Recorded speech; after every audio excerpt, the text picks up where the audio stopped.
पाकिस्तान के प्रधानमंत्री शहबाज शरीफ के घर के पास धमाके की खबर आई है।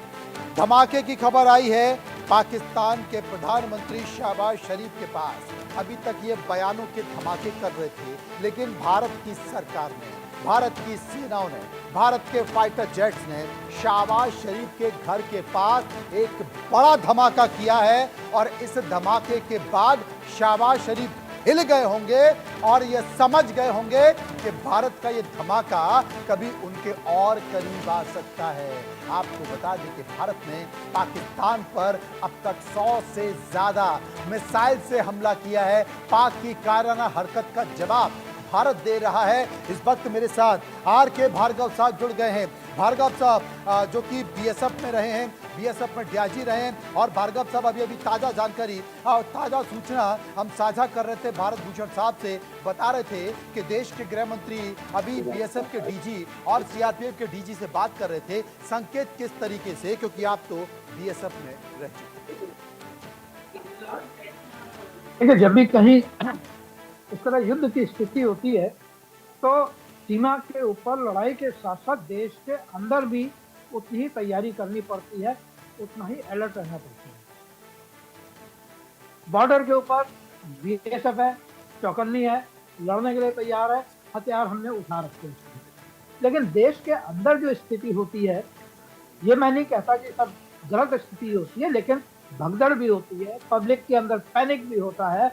किसी जैसे जलंधर में वहाँ पे ड्रोन गिरा या जैसलमेर में उन्होंने फायरिंग की, ऐसे क्या होता है, जो आम पब्लिक है वो घबरा करके और भागना शुरू करती है, जिससे क्या होता है कि वहाँ पर एक भगदड़ का माहौल बन जाता है और उसको कमांड कंट्रोल करना बहुत मुश्किल होता है। और ये काम सिविल एडमिनिस्ट्रेशन का होता है, और उस सिविल एडमिनिस्ट्रेशन को जो मदद करती है वो सीआरपी मदद करती है। उनका काम है कि ऐसे समय में जब देश दुश्मन के साथ में लड़ रहा है, देश के अंदर की सुरक्षा को भी बनाए रखा जाए, यहाँ का भी जो लॉ एंड ऑर्डर है उसको भी बनाए रखा जाए, ताकि सेना बॉर्डर के ऊपर बिना पीछे मुड़े, बिना पीछे के लिए परेशान हुए लड़ाई लड़ सके।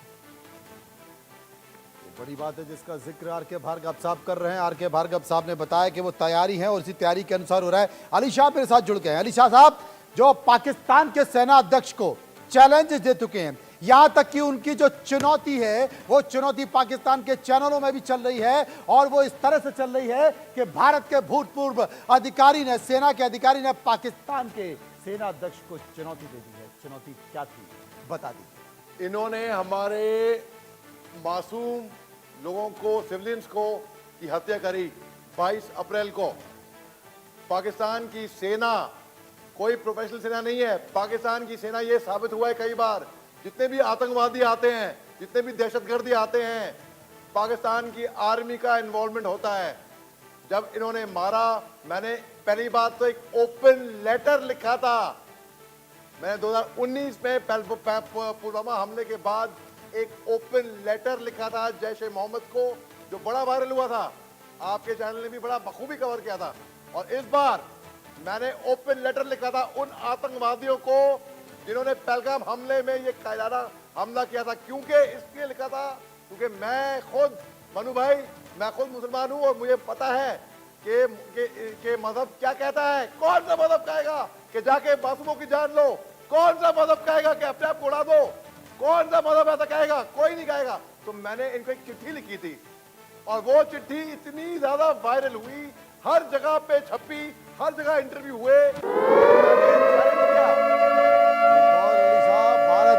भारत में पाकिस्तान के 8,000 सोशल मीडिया अकाउंट बंद करने के आदेश दे दिए गए हैं, जो कि लगातार फेक सूचनाएं सर्कुलेट कर रहे हैं। भारत में पाकिस्तान के 8,000 जो सोशल मीडिया, एक्स प्लेटफॉर्म के सोशल मीडिया अकाउंट, उनको बंद करने के आदेश दे दिए गए हैं। लेकिन अपने दर्शकों को बता दूं कि होशियारपुर में भी पाक की एक और मिसाइल मार गिराई है, जमीन में पड़ी हुई है, औंधे मुंह पड़ी है, चल नहीं पाई है। धुस हो गई है, उसकी तस्वीरें भी हम आपको बताएंगे। इसके साथ साथ पाकिस्तान के प्रधानमंत्री शहबाज शरीफ के घर के पास एक धमाका हुआ है।